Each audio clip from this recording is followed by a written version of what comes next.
Okay, thanks. Ready to go. Excellent.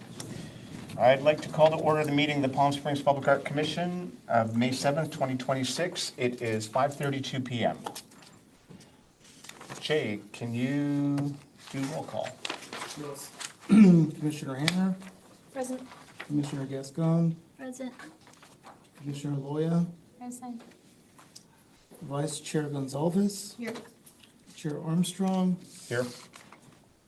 Commissioner Kibbe. She's on her way, Away. but not here yet. Commissioner Landy will not be joining. And Commissioner Cameronese will not be joining either. We have quorum. Excellent. Would someone like to make a motion for acceptance of the agenda as written? I will make a motion for acceptance of the agenda as written. A second. All in favor? Aye. Aye. Thank you. Next, public comments. This time has been set aside for members of the public to address the Public Art Commission on items of general interest within the subject matter jurisdiction of the commission, and agenda items if a member of the public cannot be present later in the meeting at the time the item is heard by the commission. Additionally, members of the public may address the commission on each item listed on the posted agenda at the time each item is heard. Although Public Art Commission values your comments, pursuant to the Brown Act, it generally cannot take any action on items not listed on the posted agenda. 3 minutes are assigned for each speaker. Jay, are there any public comments? Do we have any public comments from the audience? We have no public comments. Okay. Let me ask if anyone online would like to make public comments. Please raise your hand. And I see no request for public comment online. No public comments. Okay. Remarks from the chair. A couple things. One, I want to congratulate everybody here and Mr. Brickley and Jay. We had a very, very successful installation of the 4 Artscape pieces. If you have not seen them, I encourage everybody to go see them and look at the work that you've accomplished. The response from each community has been very, very positive, and hopefully we'll get to do more of these very, very soon. I want to quickly go into something else, and that is, actually it's fine she's not here, but I had coffee with Commissioner Kibbe last week. And I was talking about what, as chair, I focus on 3 things, and they really relate to what we're going to be doing today. The first thing I do is I am ferocious about the fidelity of the collection. I may not like every piece, but I protect that collection. We have to do that. That is our main charge. If you look at our ordinances as they're written, it is about maintaining and adding to the collection. So that is our one charge right there. So it's fidelity of the collection. The next is I feel a responsibility to protect the commissioners. I will not ask you to do anything that I don't believe in, that I ensure that everything that we're doing and we're voting upon is focused and narrow, and we're doing what's right. Whether you decide yes or no, that's up to you, but I want to protect you guys. And the last one is I want to make sure that everything we're doing does not become precedents. I think that there's been too many bad decisions in the past, and then they affect everything else, and it affects everything that happens with the collection and how we operate and interpretations of the ordinances. So everything we're going to be doing, including the review of the ordinances today, to me, the main thing we have to do is this protecting the commission? Is this fidelity of the collection? And is this maintaining that we don't have bad precedents with everything we're doing? So you'll hear me talk about that, and you've heard me say that before. You know, I had coffee last week with a council member, and he was talking about the ordinance review, and he said, you know, the thing that most commissioners forget is the ordinances protect the commission. And I said, I say that all the time. You know, that way we can point to it and say, we cannot do that, or we can do that. So that's how we need to think of everything we're doing from moving on. Okay. Next, approval of the minutes for May 5th, 2026 and April 2nd, 2026.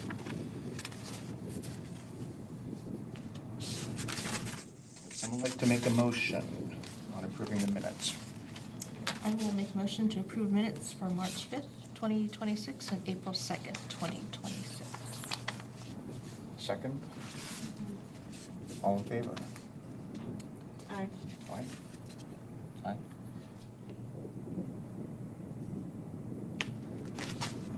Oh, okay, I did. Yeah. Passes, very good. Next up, discuss commemorative collection and city attorney revisions to be proposed, public art ordinance amendment. I had a couple texts and email questions about this from concerned citizens.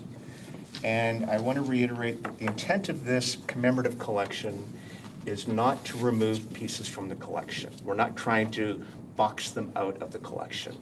This is about actually, again, protecting the collection. And this was triggered for 3 incidents, really, that happened in the past year and a half. One is when we accepted the commemorative plaques for Morris Kite and the LGBTQ plus veterans, which are now in Francis Davis Park, when we accepted them in the public art collection.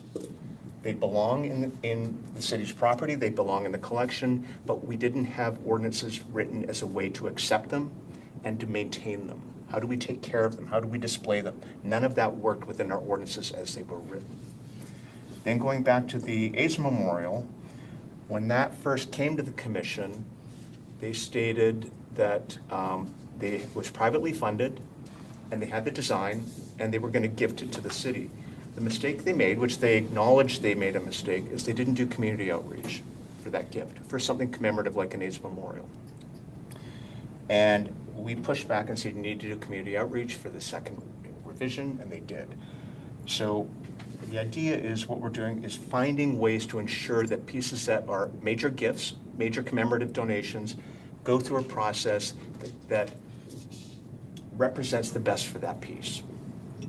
So again, and the idea here is certain pieces are commission-led. They go through a traditional curation process, a design decision-making process. Other ones are a gift, where an outside group will be funding it, but we said, we want to give this to the city. Different acceptance process, but we need to delineate both of them in this. So we're focusing now on the gifts and the commemorative. Okay. Any questions at all? Nope. Okay. Now, we've reviewed most of these revisions already. We haven't finalized them because we had some further questions. And you're going to see also revisions and recommendations from the city lawyer on the regular ordinances. That is specifically because our ordinances were not up to date with the state and the county. The revisions on the general ordinances have not been given direction to the lawyer. We've not said, we don't like this, we want this. I want to bring something else to your attention. And at the last meeting, we had conversations about asking for proof of funds for commemorative gifts. And I remember Louis and Janon had questions about that, how we can ask for it. And, you know, the discussion was, you know, there may be some groups that can't afford to give proof of funds for it. Are we going to block them out? I went to look at what another city does for that. And I pulled up the San Francisco ordinances to see how they dealt with commemorative gifts and commemorative pieces in the collection. Now, I don't think anybody could convince me that San Francisco is not a very progressive city. However, there's a couple points I want to make that they say, is that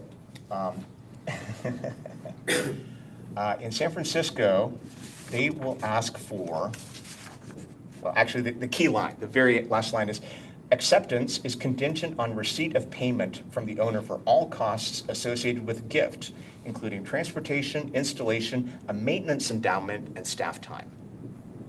So San Francisco says, you want to give us a gift, you have to give us a maintenance endowment. They also say, we're going to charge you for our staff time dealing with that. So that would be nice to get Jay some extra money in there, you know, get some donuts or something. But they also have that there is a lot of other things in here, which I'll have Jay send the link around to everybody. It's interesting reading. Now, we would never go to the extreme on a lot of these things. But the key is you have to do what your community can bear. You know, they have in here, you can't do a commemorative piece of artwork unless the artist has a connection to the subject matter. Okay, that's interesting. Maybe that would work, maybe it wouldn't. But I thought that was the most interesting part here. Okay. So let's jump ahead and go through the ordinances. Commissioner Kibbe has entered the room. Sorry. 542.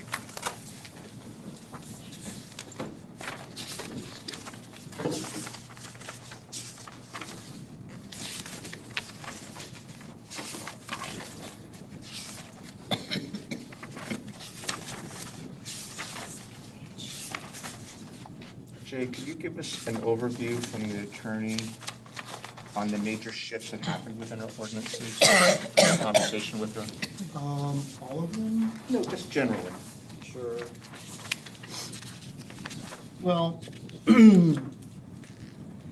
she had touched on the change of names from state agencies and city departments, and the need to change those in the ordinance. The current ordinance uses outdated gender identification as opposed to referencing individuals as they or their. The reimbursement of art fees was something that the commission had discussed. And so there were some recommendations and research that the city attorney did and identified where 1 year seems to be a time frame that's used by other cities from issuance of a certificate of occupancy from the time that the developer, within which time the developer or property owner would have to request a reimbursement of funds. After that time, the reimbursement of funds would not be possible.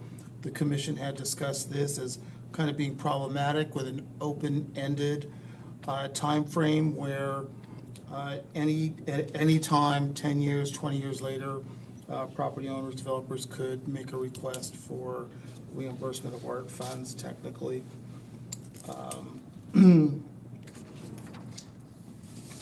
She had touched on something that came up from the commission in terms of increasing the program fees from 0.5% to 1%. Commissioner Kivy, as our developer with experience, when a developer has their building complete and they have their certificate of occupancy, what does that mean? That if it's residential, that they can start closing. If it's for sale real estate, people can move in basically. So- Or if it's a hotel, that they can start operating. But you pay the fee when you submit your permits, is that right? You pay a fee when you pull down your permit. Yeah. So what's the time frame generally between? Depends on the size of the project. So for example, it can be 4 or 5 years if it's a very, very large project, how long it takes to build, 3 years, 2 years. So based on that, I mean, they pay it 2000, but they're not gonna get their occupancy permit until 2025. I mean, there's still like a lot of years there. Yeah, but it's about when do they focus on buying the art, not how long it takes them to construct. Yeah. But for us, it's like we get the money and then 5 years later, they could take it back. That's how long we have the money and how long they have to take it back is my concern. Well, Jay, then my hang- suggestion would be don't tie it to the permit then, because you're making the developer sit with monies out. So a Yeah. project, for example, of my size, the dollar amount is over $1 million. It sits with the city. I won't focus on art, or the project won't focus on art until it's probably close to being finished.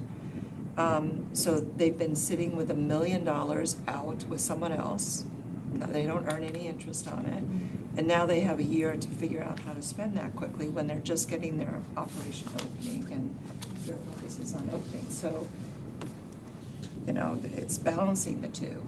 Yeah. Yeah. So on one hand, Jay, when they pull the permit and the money's there, it's not sort of given to the art commission at that point, right? No. The budget office will make a projection on potential development for the upcoming year, which is, usually the year that, Arts Commission is operating in. Based on Fiscal year. fiscal year, based on past permit activity, and then they'll make an estimate that will become the budget for the Public Arts Commission. But that budget, the money doesn't go from what's been paid and sitting theoretically in escrow Correct. to the art commission budget until they know that the certificate of occupancy is nearing completion. Actually, the money is available when it's in the budget. So it's based on a projection. So they make the projection, they allocate the funds of the budget. complication would be if the funds are substantially higher or lower than what the projection was. So if higher, adjust the budget in the following year, if not the current year, and say, well, we received more art fees than anticipated. If it's lower, that will be a situation where we may have to consider reducing the budget and maybe cutting back on planned programs if we had gotten that far in the fiscal year. So the funds, that estimate is in there, but the actual dollar amount, when the dollars become available, isn't until the developers pay and it gets processed and into the public art line item. But on a big project, for example, like we're talking, so it's possible that 3 years earlier, the projection is larger because let's say a large project is getting built, so there's their projection of large amounts. And when the developer actually applies to receive that money back, there's very little activity and there's no funds in the budget, or fewer funds. So how does the city reconcile the payout to the contractor or the developer if in fact there's this discrepancy? Right. Well, you know, this, it hasn't happened yet, but the city would have to make a decision on how to make good on the fees that were paid in and its obligation under the current ordinance for the fees. Because I do know in the city that there are several large projects that are under consideration. Yeah, let's pull it out of your project. Yeah, that's what I'm yeah. saying, there are Like others, the yeah. warehouses by the Sure. town. That's a big chunk of money. Yep. They haven't pulled their permits yet, have they? Well, and, you know, it's good to touch on what pulling a permit is. Yeah. How many permits do you pull for a project? No, multiples. And so it could it's be little pieces along the approval way. to demolish an existing building is a permit where you pay art fees. Grading is where you may pay additional art fees. So in total, tied to the one project, there could be multiple times over several years where art fees are being paid. So, you know, there are payments going on all along the way. So every time they pull a permit, there's an art fee attached to it? Correct. And that's because you have a grading permit, you might have a review. I mean, there's lots of places where permit fees and art fees are paid. So the art fee is based on the permit Size, that particular that cost permit of that. size. Oh, interesting. It is interesting, because I know in LA and in Culver City, the art fee is contingent to a percentage of the overall budget. Yeah. So if a project is estimated to be costing a total amount, then like 1% of that will be allocated as the art fee. I don't know how LA does all their pre-work prior to the actual building permit. I do know that in Culver City, at least I've sat in meetings where their arts commission was approving, because contingent of that, the city required that art be integrated into the actual planning of the building themselves. So it wasn't just an afterthought, oh, after we're done building the building, we're gonna stick this art there. So that was part of the, so they already allocated a percentage of that budget. So how many thousands to create an art piece. And then it was the responsibility of the builder to come in saying, hey, this is our budget for art.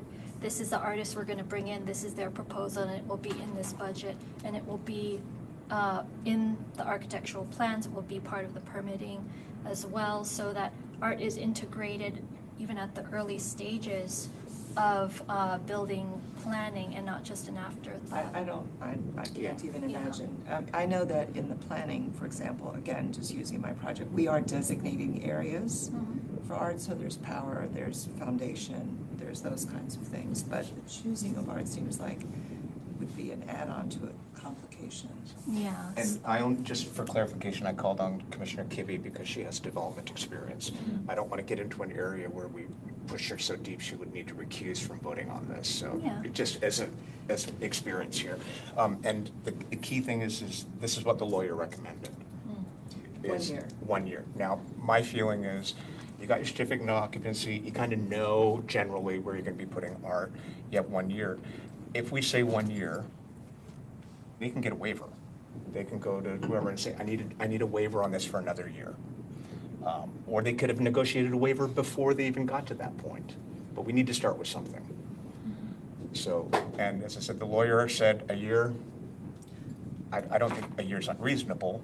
It makes it harder for finance even to do our planning at that point, but Well, is we have to there- give is them a there deadline. Something that could incorporate what Natasha is saying, where I don't disagree with a year. I think that if in fact you have developers thinking about art, because if they're not thinking about art, they may never come back, Yeah. which is what the year handles, right? So maybe you have a process where there's some sort of preliminary requirement to submit at least what the number of pieces of art will be and where they'll be, and the kind of estimated budget of how much you intend to use, as an example. Yeah, and that would be, the process to build is 2 to 3 years minimum? Depends the size of the project, obviously. Yeah. Okay. But I mean, the projects that we're looking at in the city are 2 year, Yeah. 2 to 3 years. Okay, so let's say 2 years, then we know they have one certificate. It's a year after that. Well, the year before completion, Jay reaches out to them and says, FYI, once you give this, you have to give us a year. So I think it's a process then. It's a process, and, having discussed this with the finance director in terms of how do you isolate the funds and make sure they're not commingled with the other funds, he suggested they actually be escrowed in a just separate account until the 1-year period is expired. And then at that time, either the funds would come back into the Public Arts Fund or the funds would go to the developer. So that way there would be no risk of spending them and then owing the developer if we overspend. I actually think that's a really good idea, because then we as a commission are working with a real budget. Yes. So, Does anybody disagree with a 1 year from certificate of occupancy? No. Well, So the Chair, I'm minute, sorry. so the 1 year, once they have the certificate of occupancy, then we require that, what is to be required of the developer, that they come to the art commission and submit their proposal for the art piece? Correct. Or their plan for it? If they want their money to be used specifically for their building or their piece of artwork, they have to submit concepts, ideas, and specific iterations of what they want their art to be. which they could be doing during their construction well, if they're on Correct. top of it, right? Yeah. But the 1 year is if they haven't till then. And that's sort of to your point, if they're thinking about art, they've already thought about it. Yeah, Yeah, well, like the Thompson, they thought about their art. well, yeah, they're major Yeah. companies, for sure. Commissioner Kibbe had Question. mentioned, don't tie it to the permit. Do you have suggestions or ideas on how else to attach the art fee to a project? Because if we were talking about the timing and how it could be problematic. so don't Yeah, touch the because, permit. one thing about it, that it's done in these little pieces, is that the developer has no control over how long it takes for things to run through the city process. Right, so, but I don't know another way, unless you defer it until they actually pull the building permit and they are able to, the city has full records of all of the permits that have been pulled, so you have a total value, where you pull one art fee at that point in time, but it's based on a cumulative number. Okay. Well, the other challenge is other cities have multiple streams into their fund. And technically we do as well, but we're only getting the development fees. But if it goes into escrow, you really don't have access anyway. Correct. So why pull it early and have it sitting in escrow? It's a hardship. Yeah. Depending on the size of the project, it can be a hardship financially. $1 million is $1 million. Yeah. And even if it comes out in bits and pieces, 30 here, 40 there, 50 there, that's sitting. Yeah. I would just add one more thing, and I'm sorry for chiming in too much. The city attorney. You're allowed. The city attorney also mentioned the possibility of asking the developer to submit a letter of credit instead of paying the fee at the time. I would be highly against that, because it costs them money now to get a letter of credit. costs them money to get a letter of credit. It wouldn't cost as much as paying each of the art fees, so. and that's Depends fine. on what their art fees are, but I think you're just adding another, they're already out there getting financing and dealing. I think that's Explain bad a letter idea. of credit, commissioners that may not know. We'll describe it as a promissory note. Developer would indicate they would owe a certain amount of funds arrangement? at a certain amount of It's time. not, it's a bank guarantee of some form that you have the money to pay that Yeah. fee, but it's not a letter that you write and say, I promise to pay. Right. So, yeah. It's a bank guarantee, which means that depending on the size of the developer, you may be having to put up assets. They may be a multiple of what's required. It's multiple levels of credit. So it's not just one. Every time you pull one, you'd have to pull one, which now starts to accumulate costs. I think that's a terribly bad idea. Okay. The only way I would accept something like that is if we found out every other city does that, and I've never heard of that before. So, yeah. Do we need to take a vote on the 1 year after certificate of occupancy? Yes, that would be very helpful. Okay. Who wants to make that motion? I'll make a motion. Okay. That we update the ordinance, the arts ordinance, to reflect that within the first year after the certificate of occupancy, issuance of certificate of occupancy, that the developer needs to submit for approval and have approved an art piece. And I'm modifying that because it may take more than a year to make the piece, depending on the size. So it's an approval and submittal, or is it installed? It's not, it doesn't have to be installed. I think just the middle. proposal. Yeah. Yeah, Is- submit a proposal. Yeah. I want to make a revision to that as a procedural thing, and that the developer will be notified 1 year prior to the due date of that, that they are going to be asked for that in 1 year. So we're, So they know when the With our clocks. occupancy package, that, okay, from today, for 1 year, you've got a year to give us your art proposal. Right, so this raises a question, if I'm sorry that I made it. that's okay. What about, for example, on the Thompson, they had a interim certificate of occupancy for a phase of their project. And then much later, another certificate of occupancy. They were conditional, if I understand correctly. What would you do under that kind of circumstance? I would trust the staff liaison to guide us. So you could modify this? if Yeah, necessary. and again, everything we do, there will be waivers requested by developers. This is just the benchmark with the ordinances. And they've got their final, right? They have, CFO? yes, right. So that could be means that it's a final certificate because, for example, again, using my project, it has multiple pieces Yeah. that might be Sure. CO'd at different points in time. Do you need a rewording of that motion? I don't think so. Okay. Would someone like to second? I'll second. All in favor? Aye. Aye. That's a big one. Excellent. Next, I wanted to jump in on the commemorative collection section. Can we go back though for just a second? Did we make a decision, or are we going to make a decision about, when the fees are collected? Are we going to do it still by each of the small permits, or do you want to modify that? How are we getting their money now? Every time they pull a permit, they pay a fee. Right. And does that go into escrow? Because that was not included in that motion. That would, we could add that. It's sort of more of a internal process that,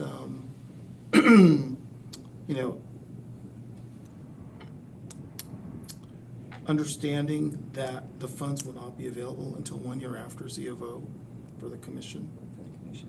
Yeah. That would be fine if that's an internal understanding, but does it need to be codified? The only issue with waiting until all the permits are pulled is we all know developers that can slow walk the process. And we might be doing this, I don't want to give you this. So I would even ask about something of, once the majority of the work is complete, we can put a percentage of how much of the work is complete. I need to understand what you mean by slow walk, because when you're Oh, building. we're thinking of putting a pool in here, so we don't want to wait that yet. We're not quite sure yet. We might do this. We've given a lot of money back to a developer that hasn't started, and it's been 3 or 4 years. Yeah, but you have certificate of occupancy, right? So it's not a slow walk. So the certificate, the big certificate was for building. We're doing our installation soon, don't worry. 3 years later, they're not. But I'm saying, is the project built? No. Is it a large project or a Yes. house? Yes.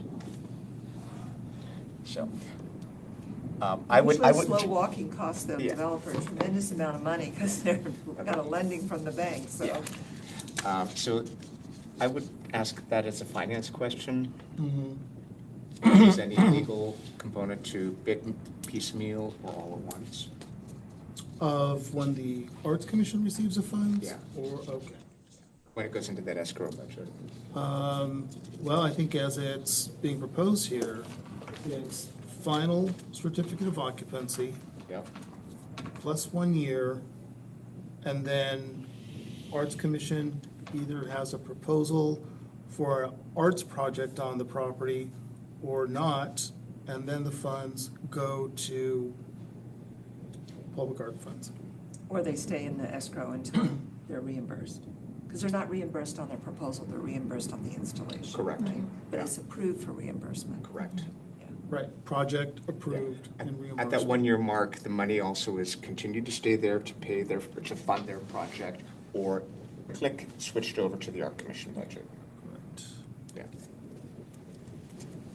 So Okay. it still stays with each of the permits, even if it's just a review. Yeah. Okay. Yes.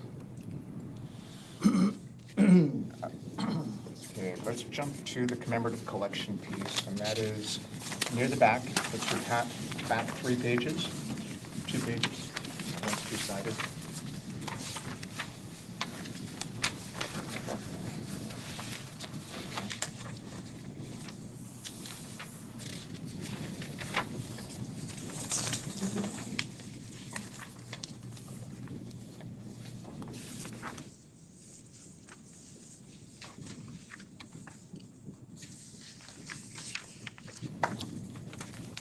Lily, could you read the first 2 for us?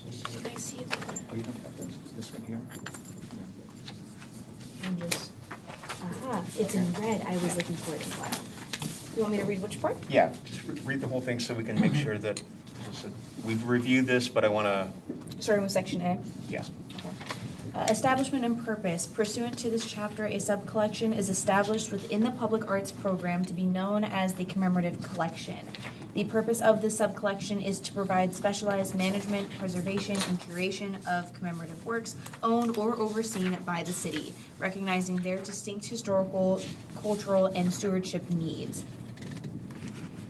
Any questions on that? I have a question. Overseen by the city? I thought either we owned it or we don't. Well, let's take the Wyatt mural. It's co-owned. Is that a good idea? We did not choose it that way. So I think with commemorative pieces, there may be stuff that you just never know.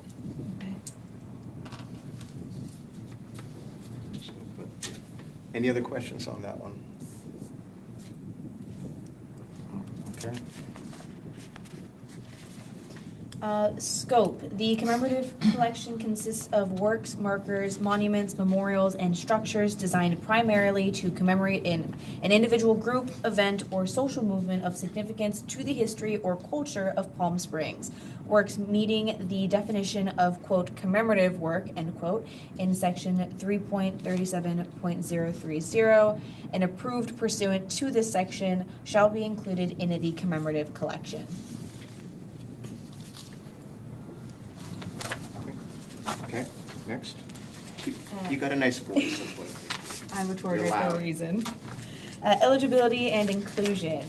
Number 1, inclusion pathways. Work may be added to the commemorative collection by A, gift or donation to the city, B, request of the Palm Springs City Council, or C, the recategorization from the general public art collection upon recommendation of the Public Arts Commission to the City Council. Any questions on that? Okay, pretty clear. Tina? Yes. Okay. Number 2, eligibility criteria for gifts and donations. To be eligible for inclusion by gift or donation, the proposal must demonstrate A, local or regional significance of the subject, B, contextual appropriateness of the proposed site to the commemorative purpose, and C, no duplication of an existing commemoration in the city, or, if similar works exist, a detailed justification for an additional piece, and D, a long-term maintenance and conservation plan. Okay, that one's kind of tricky because, for example, we have 2 Sonny Bono pieces. We have the memorial bust at the airport, and we have the piece downtown, the fountain. So again, we're not going to say, oh, we're kicking one out, we're giving them both. It's just we needed to delineate for future integration into the collection. My assumption is that all of this is going forward, not to. Yeah, most of these that are pre-existing are grandfathered in. Yeah. Oh, of course. Yeah, again, we're not getting rid of anything. Yeah. This is just about additions and that. So any questions on this at all? Pretty straightforward. Okay. Next one.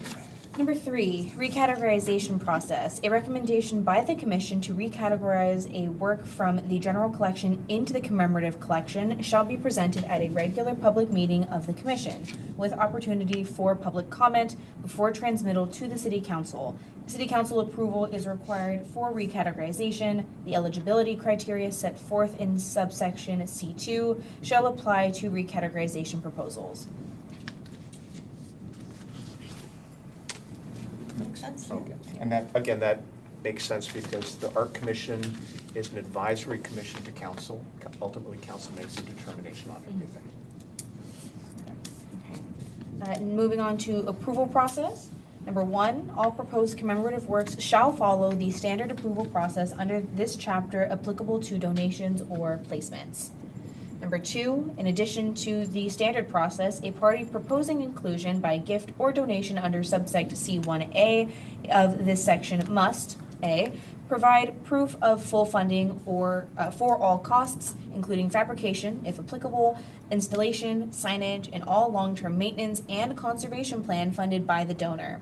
And B, demonstrate meaningful public engagement, including evidence of outreach and support from at least one relevant community-based organization and the neighborhood association nearest to the proposed site.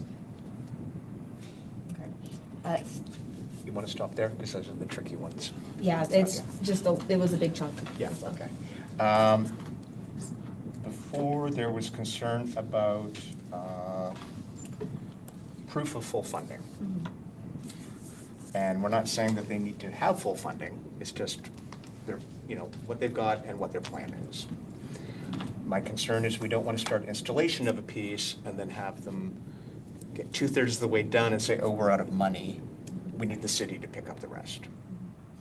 Now, there was discussion at the last meeting about, well, the city should contribute certain things and maybe the community is important. Again, if City Council wants us to do a specific piece, they will make the Art Commission pursue doing that piece. The Art Commission will then go through the traditional curation process of doing an artist search, call for work, of voting, public comment. These are specifically for things that are being gifted to the collection. Okay. Yeah, I was gonna say, this is just gifts or donations, not things that are mandated by the council. Yeah, absolutely.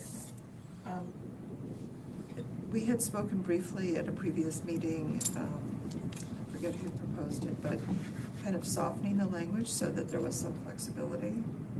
And I'm not sure that that happened. I'm sorry? I think that was mainly what Jim was talking about. Yes. And I see that we're kind of like very hard and fast set of But language. it's all set into legalese, which is not warm and fuzzy talk. Because Well, I think I didn't consider his proposals, to be honest, warm and fuzzy. I thought that they allowed some further, more deep discussion and allowances. Because I know that we can say, well, we can always waive anything, but you get into this whole thing about why that, did you waive that, why did you not on mine kind of thing. What is your main concern? I mean, Well, just that it's so rigid. I think it was because we had one where we did soften that language, and then we had to submit it for approval from like the lawyers or whatever it was, and then this is what we got back. So we did soften that language, and then we were given something in return that undid all the softening, So if that's my understanding. What's your language concern with this? Well, no, just that the way it reads is that this is the path, there is no deviation at all from it. A lot of I'm just shall, concerned that must, if we- have to. We have to, you must. And if in fact we as a commission want to make some allowances for a particular piece for whatever reason, you open up, in my mind, to all the other pieces you don't give waivers to, because you've not given yourself any room to do so. well, in my mind, it's like, we wouldn't give a waiver to anybody unless the community asked for it through the community research that we have to do for each piece. We as a commission don't, in my opinion, don't just decide, oh, yeah, we're gonna let that piece go through, or we're gonna pay for it because we like it. That doesn't happen in my mind. It's like, they go through this process, if the community says, yes, I think the city should help pay for this, then that information goes to the council, and the council decides, not us. Well, in my mind, there's never a never or always. So, I mean, that's so definitive, and we don't know that. And we've been hit in the past year where we were never going to fund any installation, and yet we got stuck funding. As an example, Yep, and that's my concern about precedent.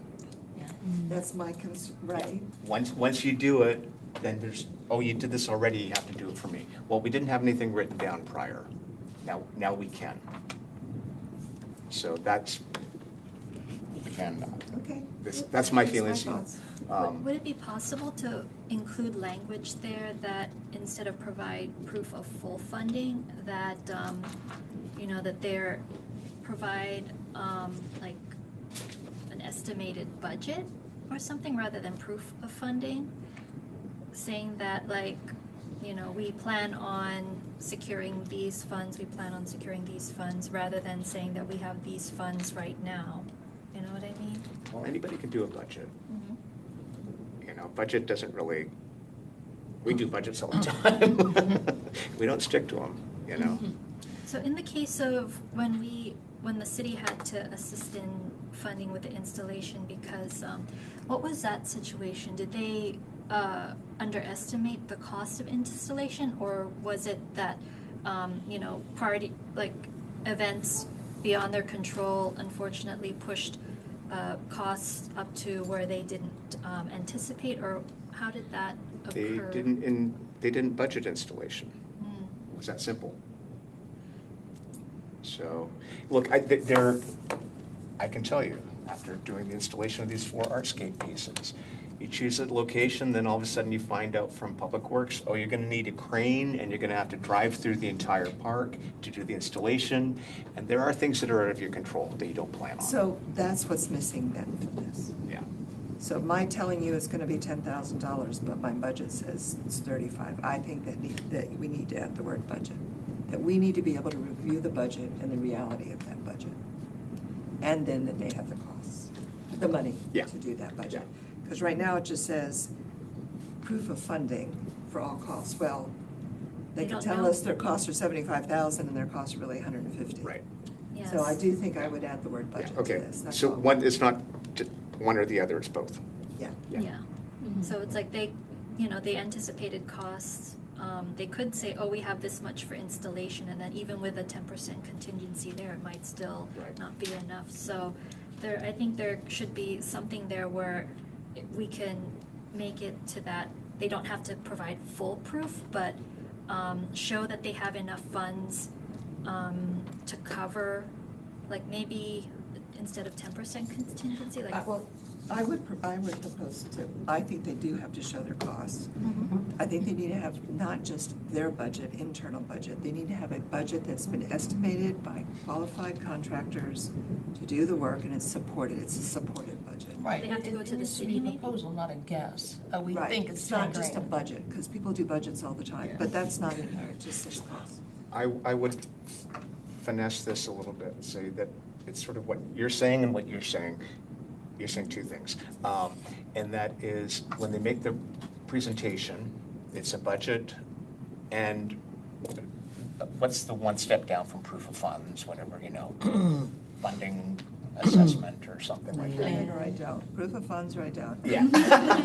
But they don't get to break ground until they have full proof of funds. Yeah, so they need to figure, there has to be a way, like maybe when they submit their proposal, we as a commission can say, okay, we approve this, but you'd have to go to the city and work with the city to finalize the costs, the estimated costs, and then you come back. See, in my mind, they should have done that already. Yeah, That's the city's part of the really proposal that they come here with. This isn't the middle of the process, this is the end of the process. So, let's say a person comes in with a piece that they want to donate, they propose it here. When in that process do they interface with the city saying, hey, we want to donate this, but we need to get the installation estimate so that we have the proof of funds for it? So when do they The get? city doesn't give them an estimate of the cost of installation, they can give them the estimate of the cost of permits. Mm. But they have to go out to the marketplace to get an estimate of the cost of construction.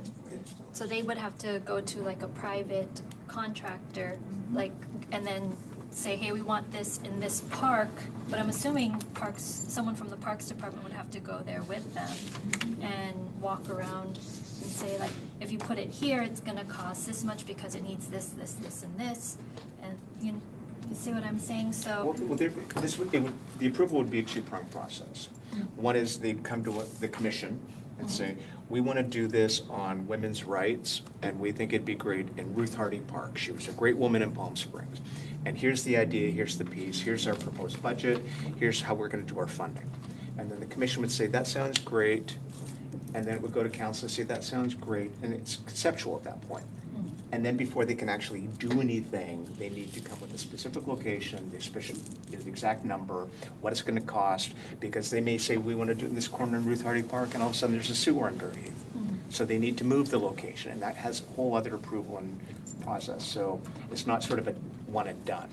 okay, so there are multiple meetings with us before we Sure. approve and say, okay, you can go and install the piece.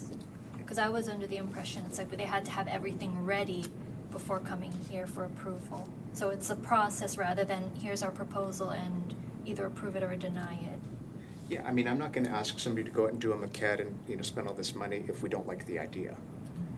They need to sort of run the conceptually by us first. I think Well, I'm the- talking about donations too. Like, yeah, I think the only time that it's a one and done situation would be a donation where the piece already exists. Mhm. Then that's something that they can come to us and say, here is all, because they already have the piece. That's already a thing. But if they're going to propose a gift, then I think that's a little bit different. Like if they have a piece that they already own, then yeah, go through all of that process of where you're going to put it, can you put it there, and all of those things. But if you're going to come to the commission and say, we want to produce a piece to then give to you for this purpose, that's when it's going to be multiple meetings before it's with us, before it's, ground is broken. So let's say they have a piece and initially they come in and saying, hey, we have a piece, we want to put it here, and we have the funding for it, but then we would have to approve of the piece itself, and then they would have to work with the city on finalizing that budget, then come back for that. Yeah. Okay. So I have one more thing. It says for the maintenance, and my question to you is how many years? The life of Palm Springs? How do you estimate in perpetuity? That's a good question. Well, I mean, realistically, how long does a statue last in Palm Springs with the weather? We have I a mean, wooden statue that's been up since the 60s. Yeah, I mean, you have bonds, it could last forever. Totem poles. Yeah. So. So I'm just asking. But that yeah, question. so. Yeah. Mhm.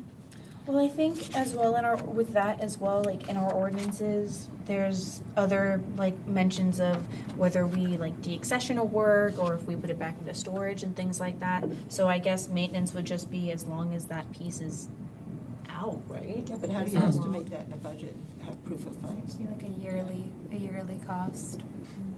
Or do we say something like after 10 years, 20 years, the piece just gets absorbed into, by the city.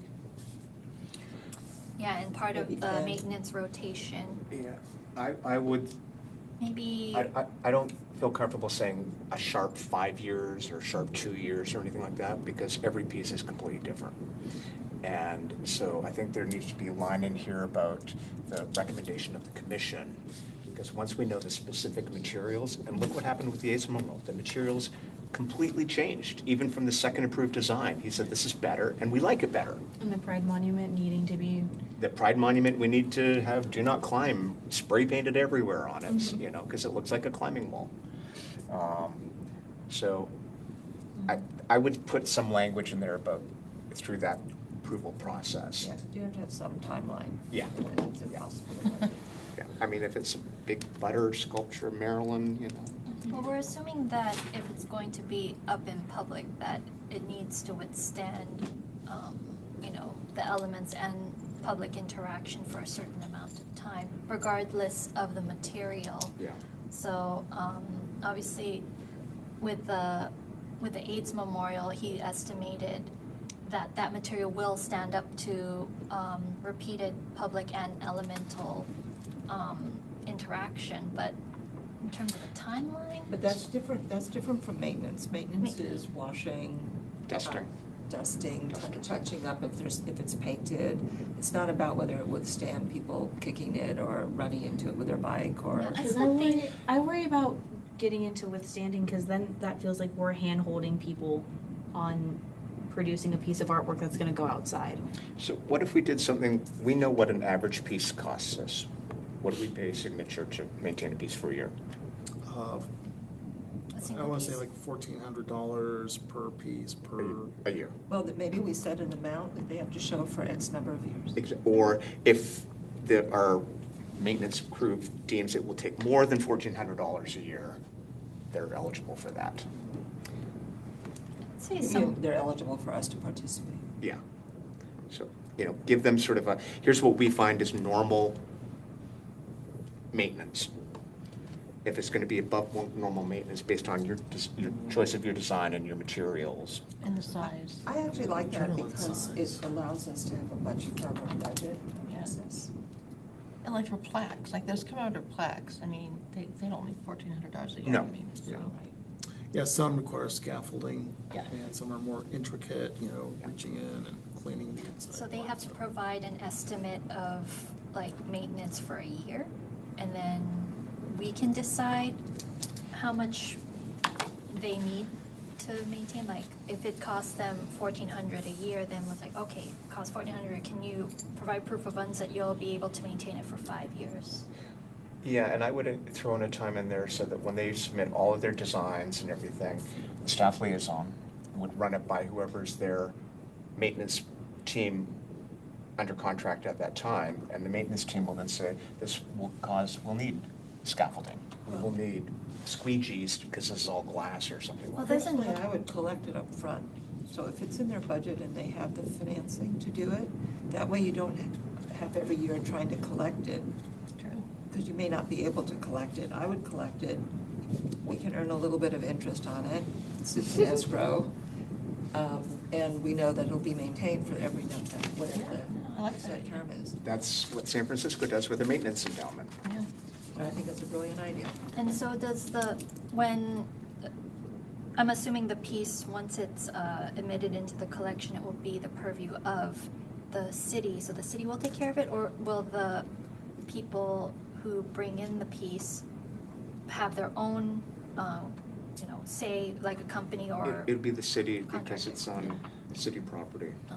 and you get into issues of outside crews going on city Well, property. and that's the other comment, is like, no, you can't maintain it yourself. You can't save the $1,400 and go out there with some Windex, you know, it's, But it comes since to the we city. are, and since there is a collection issue, and now you've added a burden to somebody to Mhm. collect, I do think, given that they have to have proof of funds, then just give it to us. Yeah, yeah, I like that idea. Did you get all that, Jay? Got it. Okay. Next one, proof of funding, demonstrate meaningful public engagement. This one, as I mentioned earlier, was if somebody's doing a memorial or monument representing part of the community of Palm Springs, they need to engage with the community prior to it coming to the commission. Makes sense. So do we have to quantify it? Like I said in my example, when I was on the neighborhood council in LA, they had to demonstrate one public meeting and then one public meeting with the community-based organization and then with the associated neighborhood or community, the physical location. So they had to show that they had a date, a location, the minutes of the meeting, what was discussed, any public comment, and then have that pretty much in a packet to present. And so it was with both of the communities, like I said, example, for like a LGBTQ memorial, they interfaced with an LGBTQ nonprofit organization. They had members of that community there, got all that data, and then the actual neighborhood where the piece was gonna be, they came to us, the neighborhood council, saying, hey, we need, because they were giving the proposal to the city of LA, so we need you to facilitate public comment meeting here because you're the neighborhood where this piece is gonna go up. So we set the date, we sent out the invite saying, come to this meeting here to give your comment on this public art piece. We gathered that data, sent it, put it in a packet, sent to them. I think all of that's great. I would even put in a layer where the commissioner, the staff liaison has to approve the community groups. This Because it also could be does like quantify. their mom and their grandma. It says at least one relevant community-based organization and the neighborhood association here, so at least So one. So 2 packets at least. Right, Can one it from be- each. I think it was, I don't know if it was the AIDS Memorial or the other one. I think Pride it was the Monument. AIDS Memorial. Yeah, they did it on Facebook. They had like a community on, a very large community on Facebook, and they did it through Facebook, and they got all the comments. I think they did a survey. They gathered all the comments out of Facebook. It wasn't a community, I mean, But it was gathering of yeah, information. and from a lot of people, so I think From a that's group fair. of So do we need to specify that? Like the city of LA was like specific in that it had to be public, like, Physical, you know, in person. Robert's rules, everything like that, facilitated meeting. I think if it's in a neighborhood, a specific neighborhood, I think that neighborhood needs to be specifically engaged.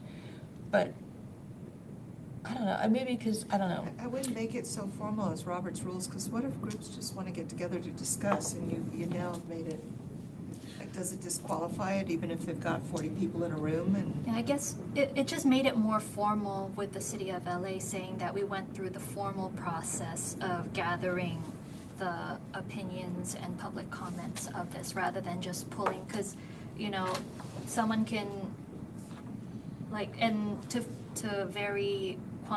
be able to quantify that these are actual people, because on Facebook, you I know, think that's why I like your idea of us saying that, yes, these are good organizations you can go to. I know it's more work for us, but I think, and this is me being, 19 years old, but I think we're moving it, it's a digital age, and I think expecting, let's say we're working with a community of people that can't go out physically and meet people, but a Facebook group is how they interact with their community. I don't see why we can't allow that to be a way to get the word out to a group of people or a community of people. I think that's a good idea, but I think that's where one of those things where are these real people or not? Is this Yeah, AI? so- So I think could easily like formalize, like what we're doing now here with the digital meeting, we're having a formal public meeting, but it's accessible It's online. publicly too. noted in Yeah. advance, Mhm. and a proper notification went out, which is why we have these gentlemen here. I will say that with Artscape, I went to every community association where those were being installed, and I presented in public, and some of the meetings had 4 people. Some had maybe 12, they're not always wildly attended. But I think to Lily's point, if you have an established Facebook group, Yeah. it's a valid group. It's a valid group if it's noted in advance. So yeah. I'm not going to hold too much of saying, it has to be in person or anything.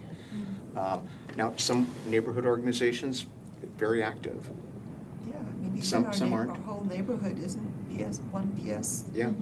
Yeah, so. So I think we can give them a little leeway. We don't want to make it too regimented so that they are scared off, but at the same time, the goal is to ensure that You've spoken to the community, and the community feels that your effort represents them. And I agree. I think allowing us or whoever in the city to tell them, like, these are the groups that is it a recommend, or is like you have to reach out to these groups? No, I would say they would come to the city with, here's how we intend to promote this and get feedback. And The city or us? us, essentially. And then we could say, yes, this is representative. We think this is great. Good for you. So what happens, and I don't mean to derail us, what happens if the community outrage, they hate the piece? We deny it. We deny You it. deny it, Yeah, okay. and that's happened. Okay. So, but ultimately, the community hated the piece, and the artist feels it made the piece stronger.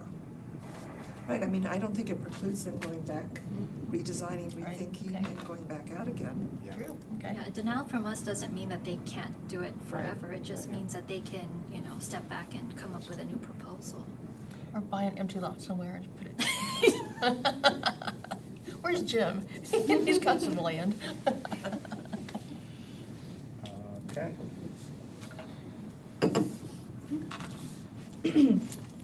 So now we're on point 3. Yep. Upon submission of a complete proposal meeting these requirements, the Public Arts Commission shall provide an opportunity for public comment at a regular meeting.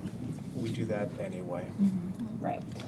The commission shall review the proposal and make a recommendation to the city council. No work may be no work may be accepted into the commemorative collection without city council approval and verification of a sustainable funding and conservation plan. So this is actually gonna change if we decide we're gonna collect the funds in advance, right? Because sustainable to me means the Yeah. ongoing maintenance. Well, this is just for the commemorative, right? Not Yeah, for. yeah. Okay. And then E, or the last point. Right? Yeah. Administration, the Public Arts Commission shall maintain a comprehensive, publicly accessible inventory of all public artworks with commemorative collection works clearly identified as such. Thank you, Linda. It's okay, it's my job. Any other questions, concerns, just about the commemorative portion? Have we divided? So are we making a motion with the things that we discussed here to amend this and then approve it? It's in that, the revisions we made were minor. Correct. Did you want to vote on the commemorative section we just covered? Well, don't we need to can we review the amendments that will be made to it, what changes? Sure. But we could vote on this with the amendments, right? Yeah. Okay. So you can read the amendments. I'd like to understand what we're. Yeah. So are we saying get another version amended and then bring it back for vote? What I would prefer is, to your point, we need to divide the collection. That's going to take some time. We can make a vote on this. You can read the amendments. And then ultimately, this is going to be part of the overall ordinances. Right. We haven't even gotten into that part yet. And I'd just like to feel like we accomplished something. So we're approving this with the changes. Correct. But we'll be voting on it with the rest of them, right? So We haven't we're even not done just that. approving this section. We're only Yes. approving commemorative. Oh. Yeah. Okay. Jay, can you read any revisions on the commemorative that you have? Okay. I don't think there's that many. I mean, we probably don't need the language. That's one of the- Exactly. Right, it's just Yeah. kind of this section is amended. Okay, so we started with approval process to provide proof of full funding.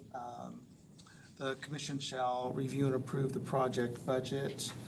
And I don't know that it needs to be in there, but we mentioned having contractor estimates.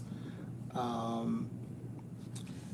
think that would be in the budget. So I had it that 2A was changed to not proof of all full funding, but actually Funds. It would be proof of funding for fabrication and installation and funds to be allocated or transferred for maintenance, right? Or And a then- maintenance endowment. I like that term. I think that people understand that. But this is approval. This is not actual execution. Correct.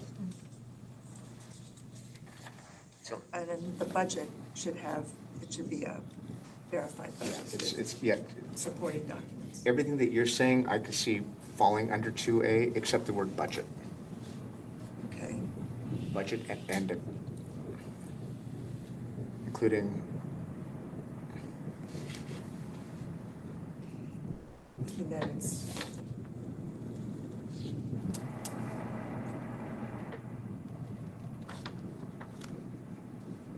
because everything else seems to be. so what if 4 became no work may be accepted into commemorative collection without city council approval? And not verification of sustainable funding, but funding of the sustainable whatever Yeah. for X number of years. Yeah. So maybe putting it in there. Yeah, that makes sense. And do we want to set a number of years, or do we want that to be more flexible? Well, you had said the commission would, in the review of the artwork, would recommend a number of years that the maintenance budget would have to be Funded. covered. Yeah. And that might be up in actually 2A. Yeah, Right, I mean, so something like the- the Bono fountain, right? That doesn't need much maintenance. It's just dust and clean, Yeah, no, I understand. so, but if, again, something had glass or lighting or any number of things, that's when the commission would say, we need more for this. So in the approval process, we will set a standard for number of years Correct. and the amount. Correct. And in the final acceptance to the collection, we collect money, Right. et cetera. With the maintenance endowment.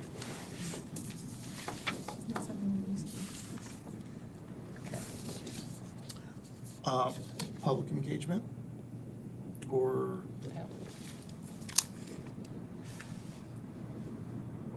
I mean, number B, B? Number. So we don't want to specify that, like, it had to be a formal meeting, or is it gonna be more casual, like a Facebook group? Like, I think Said that they one should approve. just be the community, and the way that that engagement's going to Yeah. be done is also per our approval. They're going to tell us this is how they're going to do this, and then we could tell them that's good enough or not. And I think the words demonstrate meaningful sort of imply that. Yeah, I do too. You know, if Oh, it's yeah. a veterans memorial, they're not gonna do a lot of groups of veterans. They may get feedback, and they will, but they're not gonna get 40 of them in a room. They may do something at the VA. That's meaningful. So I'm comfortable with demonstrate meaningful as Yeah, I am language. too. Okay. Okay, because it says, including evidence of outreach and support.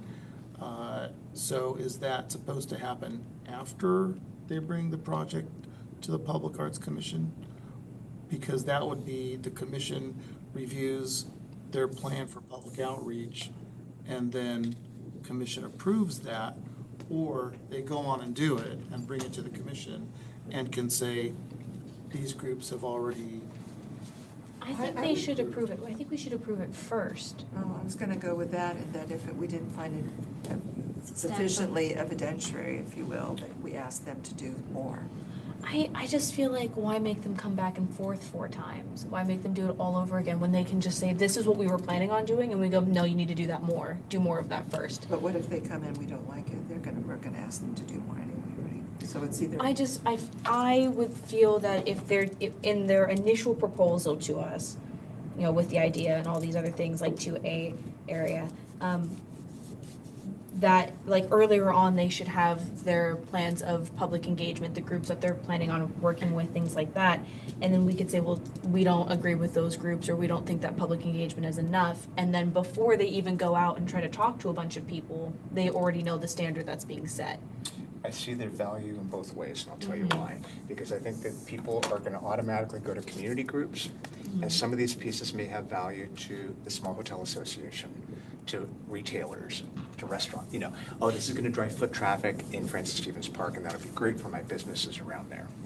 Well, perhaps they could come in saying, hey, we have outreach to these communities here, and then they show the proof, and then we as a commission can say, you know, well, we think that you should outreach to this community as well, because we feel that, like you said, that they have some stake in this as well too. So this is good, but we as a commission feel you need to go to them as well. So like kind of an add-on rather than saying we don't accept this, and you need to try again. And again, think our that's what goal you is were to saying get them to anyways, improve right? the piece. It's not to stop them from doing it, and to improve acceptance of the piece.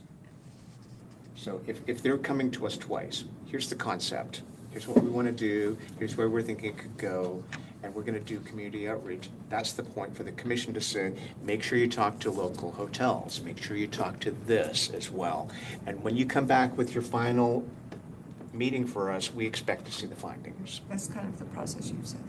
Yeah, I think it's a mix of both, for sure. yeah, that's what I'm saying, it's kind of, Yeah. because. Yeah, I mean, it's gonna change. I mean, I can see a community group getting an art piece together and coming up as a group, which sort of bypasses the whole community engagement, because it's the community. We're looking at it right here in front of us, So, I mean, in terms of being flexible, I think that's a scenario that we're gonna have to like be comfortable with. Okay, so it's two-pronged, I think. Directional and then focused. Right, okay. So this is interesting, because when you read the way this is written, it doesn't really allow for that level of specificity in regards to that there are really two meetings. You first come with a plan, unless it's a gift. You first come, there's a plan, there's who you're gonna outreach to, et cetera. But these are ordinances. This isn't a how-to guide on how to give a gift to the city. Well, If we but want to do a somebody's how-to gonna guide. read, I will tell you, you we should read do an that. ordinance often as to what is your process. So I would say, to your point, it's number 4, the commission shall review the proposal. It's the proposal, that's in the proposal stage. And then we'll make a recommendation to the city council. You know, Yeah, because 3, or B, is kind of like step 2, right? yeah. So there's like step 1, provide full proof of funding, et cetera, along with your plan, whatever. Then you're gonna go put it all together, and you're gonna come back and do B. Is that, Yeah, and then we as a commission, like right over here in 3, we're going to be facilitating a public meeting anyways as well, so, Multiple. yeah. Does that two-pronged approach make sense? Because that's what we do anyway.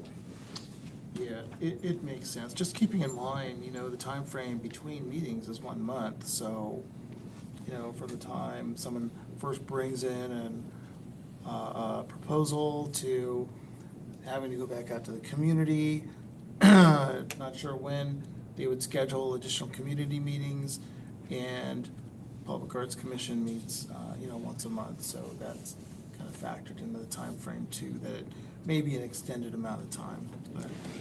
And I will tell you, depending on the funding strategy, they're going to either want to do a lot of community outreach to get donations, or if it's fully funded, they're going to say, here's what we want to donate. So, I don't think anything needs Yeah. that. okay. One would think. Yeah. Okay. So, okay. Any other revisions?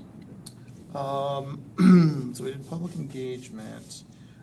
Did we want to specify social media can be included, or just it's accepted? I think that's in the first part of that plan, is if they're saying we want to do it this way, then it would depend on how they're planning on doing that. That's a case-by-case basis, and getting too specific kind of. I know, for example, with the AIDS Memorial, a huge push of their fundraising are snowbirds and tourists that come here who want to donate. And they come and they like the fact that Palm Springs has this big piece coming. You're not gonna get them in a group, in a room. So, and that goes why we're saying, we want your funding strategy. And that will tell us, is this 5 people making an artistic decision, or are you really reaching out to communities? Is there anything else we need to work on before we get final legalese? Just the payment, I don't know where that goes, but they pay their maintenance fee into the escrow. It's in 4. Maintenance and down. Yeah, in 4. And that's, again, I would just say, we're gonna take the piece or the mechanical And drawings and go to establish our what that maintenance is. crew and say, this is gonna be this much more, and the commission will determine that you have to. But when it's made into the collection, oh, yeah. that's what has to happen.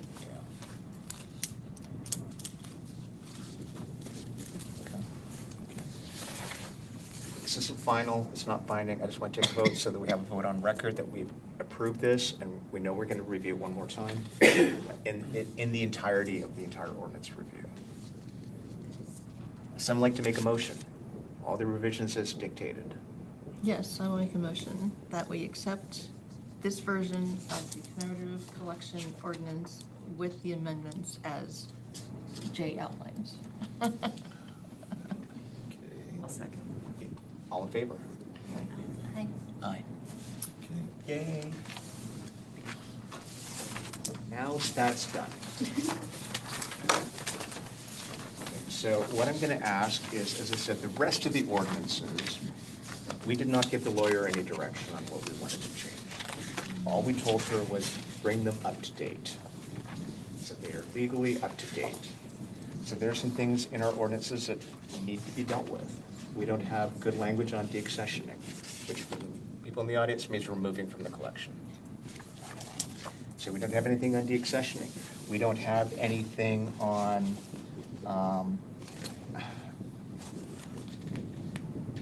when a piece no longer fits the intent of the program.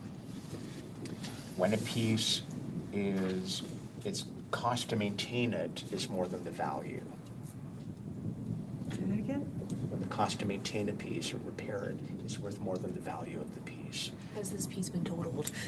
We have 2 pieces in storage that to repair them will probably be $50,000 to $60,000. At minimum. But they're still, you've seen them.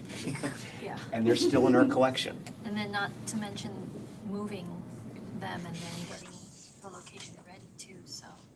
So those are all questions that we don't have in here. Now, again, when I was reading through the San Francisco ordinances, they have some interesting language things in there that I was like, oh, we should think about that, apart from endowments. You can't remove any piece from the commission unless it has a majority vote.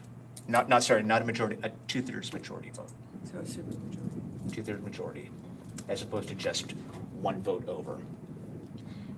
Now, for 9 people, that's really not that much as 1 person more, but I think it's a symbolic measure too.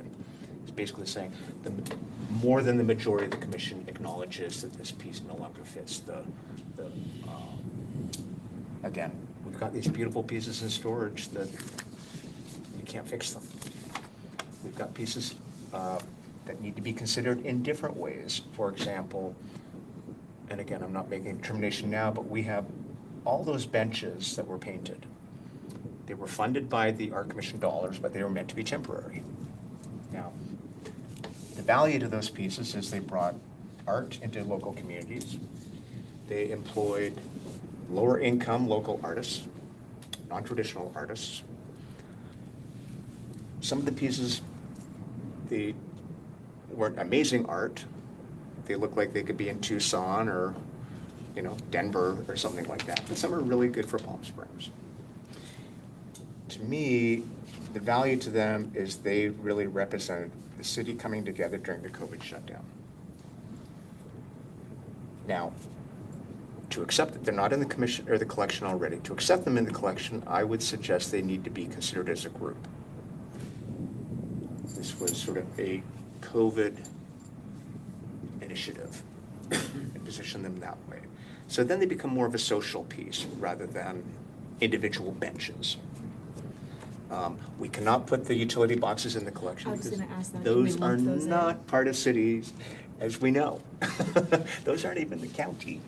So, Did- Jay, whose are they? They are ownership? Yeah. The utilities. It's on the utility property. But it's who authorized it? The utility said, sure, go on and do it, but then they backed away when one utility box was covered with fake grass and it Sure, true. overheated the utility box. So. Power outage, sorry. Who went to them to ask if they could do that? A consortium Oh, of well, artists? Yeah. Yeah. Yeah. It was an improperly managed process where some of them were painted shut and they painted over the keyhole and so, however, some of them have been removed. I want to focus on the good ones and the benches. Okay. So you raised an interesting point, just for clarity. So you said benches represent, you were shut down during COVID, kind of the Yeah. way. So given the discussion of our commemorative ordinance, would you want to include them in that? That's up to the commission. It could be discussed, yeah. And that's my question is, that's the sort of thing where there's nothing in the overall ordinance that says we can do that. But I think your question was, should we add the benches as like a collection within the collection, kind of like how Pillars is? Or are we adding each bench into the collection I would- as its own piece of art? I would if I were doing it, I would designate, we think these 25 benches are worthy pieces to keep and as a group, not individually, as a group. Keep in mind, whatever we do with the benches, maintenance is a key issue. So I remember reading up on the benches that they were meant to be temporary, and that after a certain amount of time that the city would forfeit maintenance on them, and if they were to be damaged or graffitied over, that Yep. they would be reverted back. So you're saying that if we do want them to be permanent into the collection, we have to vote on it? Okay. We have to vote and council has to accept it. So, you're saying that in our ordinances, that you want something of a language there, that temporary pieces can be, That's why I'm saying, we, I mean, like. these can you make ordinances were horses written too? 25 years ago, Jay? Easy? Oh, yeah. Longer? They weren't thinking this way. I think it says that in there, that they can become part of the collection. I think it already says that. Yeah. But when you're talking about benches, are you talking about we're gonna pick the ones we want in the collection, or all of them, or none of them? It's up to the commission. We'd need precedents, but I would suggest not all of them are worth keeping. Some of them, they're heavily damaged, it doesn't pay to maintain them, and just paint them over, or remove them. I The mean, city would do that, yeah, they're city property. and they've not done that so far. No. Would We ask maintained them to for do 3 or that? 4 years, I think. Well, 'cause the benches were Tyson supposed to Knight be- was on contract to There was maintain. touch-up Right. being done for a few years, Yeah. but. But a lot of them aren't now. Or the commission could determine, I mean, looking at, stepping back from just the art experience, my own personal experience and the experience of my guests downtown is that I think we should make the decision as to what improves the experience of downtown, such that we don't have dirty benches that nobody wants to sit on, benches that are in deep disrepair, that makes the city look poorly downtown or wherever they are. So even a broader conversation Yeah. as to what would be acceptable and not, such that we can start to help improve the overall experience. and again, I don't want to derail this specific conversation. That was just an example of the type of thing we need to address that's really not in our ordinances now. Okay. So there's a lot of things that just have not been included in there. So if we only accepted some, then we would turn over, for example, the others to the city and then ask them to take over maintenance such that they would start maintaining. They could just paint them over if they wanted to. Or the city would make that determination. Yeah.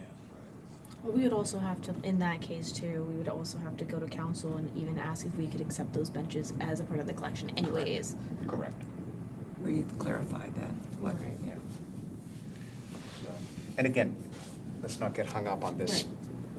These are the sort of issues that we take for granted because we live them every month. not in the ordinance. But this would apply to all temporary, potentially permanent kinds of It's just- decisions. The commission could determine that these are worthy enough, and we've chosen these, and they are the benches specifically be the COVID collection. Well, like Taming of the Horses was the same thing. They were on lease because of Desert X, and now we own them. So that's the same kind? Would that be the same kind of situation too, of a temporary? No, those we purchased them, and council approved us purchasing them. So that they're already in the collection. But I mean, prior when it was a Desert X piece, Right. it was on lease for a temporary display, and then Yeah. it never. Now, Desert X displayed them. We then leased them from the artist for another 2 years, I believe, and then we outright purchased them. Right. Okay. So we had a scenario with the hanging car that was in front of the museum. Right. That was paid for by the museum. And then the commission voted to extend it and basically leased it for temporary art for another year. How And long then has we- that been gone? I still hear people talking Yeah, about it. and then we determined it was not worth keeping because the pump kept failing and the water was not right, and it was never displayed at the right level anyway. This is, so, just a question, that the red car that went up on the side of the road, Yeah, did that come in front of us? yeah, that is private property, and they I did not watched them use city install money. that. It was really cool. Yeah. So, does that mean, like, your example with the car in front of the museum, I keep forgetting what that one was called. Only suspended in That time. was deemed a temporary art piece, so temporarily allowed into the public arts collection so that the city would maintain. So what Yep. was the approval process of the city taking ownership of it and leasing it from the museum to extend Because its it was on run? city property. Oh. And the museums asked the commission, can we display this on that, because that park area was designated for public art. Museum said, hey, can we display this there? Commission said yes, and then the commission said, it's good, we like it, we'll keep it for another year or so. But it was city property. So the Rowan stuff, that's private property. The whole walking around there, they can do what they want. Yeah, but that also kind of begs the question, like, if there was a piece, like a temporary piece that the city decides, like, hey, we know that it's going to be taken down after this much time, can we designate it as a temporary piece so that, the city could be able to provide maintenance and all of this for the life of that piece for an extended period of time to extend its run? I don't understand the question. So, like, If for it's the, temporary, it's temporary, right? yeah, but if, to temporarily add it to the collection and designate that as a temporary piece. So the city will take ownership of it for another 6 months, and then after that, then they could take it down. It could, but then it wouldn't be in the permanent collection. Yeah. Yeah. Well, that's what I was asking about the temporary art. So does the temporary art only go to works that we have approved, or can it be to pieces like the museum, and also the pieces that we have leased as well from the museum? Those are being sent back to the museum, the ones at the airport. What about the ones at the convention center? Yes. Yes. The large one outside the convention center, the museum's asked, hey, are we going to be returning that? So, Yeah. and that's a yes, so Yeah. reminds me I need to talk to them. So wait, do we have an ordinance, something here about leased work? Like a No. lease agreement? No, all it says is that our funds can be used for temporary art. Well, does a leased piece of work count as temporary art? And so, for example, we have the piece by Madabi in front of the museum, everything is nothing or something. And that was only meant to be up for 1 year. And he doesn't have another place for it, so we said, yeah, you can keep it there, but we had to amend the agreement, so he's responsible for all the maintenance and everything. Well, and a piece doesn't enter into the public art collection until the city council approves it, so. Correct. Well, can the council approve that Madabi will be a temporary piece of art and we take over like maintenance until a certain amount of time, or? If there's city funds being used for that, council will, or the city manager will approve it. But if there's no city funds being used and it's the agreement, there's no need for council to get involved. So right now, the piece, Madabi's piece is just there and no one's maintaining it? Madabi is, Oh, he is? Yeah. Okay, that was part of the agreement. okay. So, but in terms of like, with the artwork that's leased like by the museum, for a temporary length of time, do we have in the ordinances lease, like designating the leasing? Or No, is that? No, that's why I'm saying that needs to be discussed, and I want everybody to focus on that when you read them. I was gonna say, aren't we scheduling a special meeting to go over the Yeah. ordinances Yes. in Yeah, depth this anyways? is, I'm just saying, these are things to look at with the ordinances. So all of these things matter. They're not in our ordinances now, but now's not the time to discuss it. Well, I'm just suggesting to, if we need to add it into our ordinances, a section of leased artwork. I think that's a good idea. Yeah, that's what I was going at. So there's nothing here about leasing agreements with temporary art pieces. Correct. So like, so yeah, that was my confusion. It's like temporary, definition of temporary art, it's right here, but that only goes for pieces that we commission to be temporary. But a piece that's brought in and leased, that is considered temporary art, or is that just gonna be a separate thing here in the ordinances? It'll with be part of leasing the ordinances. And for an example, we may determine that we want a piece to commemorate the Olympics that are coming to California in 2028. We don't want it to be permanent, but we think there's value to have something here for tourists who are coming in here, because a lot are coming through the Palm Springs airport. That may be the thing where council then says, find a piece to commemorate the Olympics. We don't want it part of the permanent collection, unless somebody happens to be from Palm Springs. But again, let's not go down that rabbit hole. Those are things that we will discuss at a subsequent meeting. Okay, so. We accomplished a lot. Thank you. I think that's it for ordinance review. Anything else? And it's 7:04. I don't like keeping you guys after that time, so I'd like to make a motion that all project updates be dealt with at the next meeting. Someone like to second that motion? I'll second. All in favor? Thank you. Next item, Commissioner agenda requests and comments. World Art Day was really successful and we had a lot of fun. Congratulations. I saw both of you. Did you have the bags? Do you want to show? So, I counted at least 70 bags that were made. Would you I was agree? not keeping count. Wasn't keeping count, Yes. not even a little bit. Yeah, so we had 3 activities at our booth. One was painting of these bags.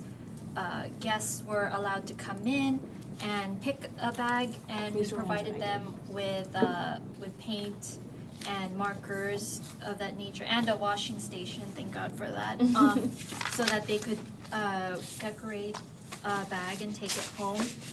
We had our postcard station, so guests were allowed to write a note on one of our public arts postcards, and we provided the stamp, so it made it easy and convenient for them to write a note and share our public art with people outside of the city. And then, Did they make the front of the postcards, or did we? oh, we did. I forget where these were commissioned a while ago. Those What, were previous- pre my time, paid Yeah. for by previous chair. Yeah, so previous years, I think they collaborated with, it says here David A. Lee Photography, so they collaborated with an outside entity, Destination PSP, I think. So to take pictures of the public art in the city and create these postcards, and we just had so many of them left over. So that was an activity, and it shared our public art with people around the world. I had some people try to send them to Canada too, but they were like, no, we'll get our own stamp because it's international.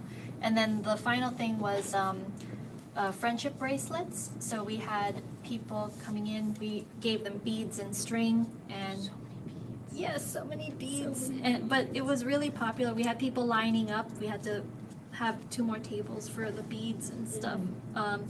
And then there were QR codes for the public art collection, so some people were scanning the QR codes. I stuck some around the park as well, so people were scanning the public arts inventory map and exploring there as well. So I would say it was a great success. I estimated at least 70 bags and almost 80, comparable to last year, postcards were sent out. I didn't count how many beads or bracelets were made though, because it was just too much. But We had bowls. Congratulations to you both. Thank you very much. it's a success, and Okay. we also thank the Parks Department for providing us with all of the materials, and it was amazing. So lovely event. Okay, one last thing I want to let everybody know is the 2 last pieces for Creature Alley on Chino by Chicken Ranch are being installed on Thursday, the 21st. And, yeah, both of them. And, but there will not be a dedication ceremony until October. Just because the thinking is it's too hot and people will not be in town, and so it'll be October. And the artist has been making a book of all these pieces and the whole process, and the book will be done by October. Sweet. Speaking of books, I could have sworn that there was a book on the benches too. Could you confirm or deny that? I didn't see a book. I just have one thing on the agenda. I see that it's in one of the updates on the budget. I just want to, so I'm assuming it'll be next. It's a detail, just ongoing every month at our meetings. Yeah, Budget yeah. discussion. I can just tell you real quick, from the last meeting, we've spent, we're down to 86,246. No, my thing is more that we, that we formalize every meeting that we're doing the budget meeting. So I just want to, I saw this on here, I want to make sure that's what it is. And just for clarity, this was supposed to be a special meeting, but we couldn't schedule it with you two being out. And so we took over the time of a regular meeting for the special meeting stuff, and there didn't seem to be anything urgent, so we were pushing it to June. Okay. Would someone like to make a motion for adjournment? Okay. Oh, and just one last thing, Jay, our July meeting is July 2nd. Is that gonna be a problem for people? Everybody's here July 2nd? I stay in town for 4th of July. Okay, just want to make sure, very good. You all hate America, you're not patriotic, you're not going I out still to watch barbecues. the fireworks. Okay. but- Okay, Okay, I would like to make a motion to adjourn our meeting. The Public Arts Commission will adjourn to a meeting on June 4th, 2026 at 5:30 PM in the large conference room of Palm Springs City Hall, located at 3200 East Hawkwoods Canyon Way. A second. all in favor? Aye. Aye. Aye. Thank you, everybody, congratulations on the memory stuff. It's July 2nd. We'll just, it's gonna be our July meeting, but I think it's just because it's around 4th of July. Is that a Thursday? I can't remember. Most likely. As it tends to be. It's funny, because I noticed, Sometimes we a move the couple meetings little around if they places fall where off. like my message went Right. through, and I was like, what is, I don't have lawyers. Thursdays, don't.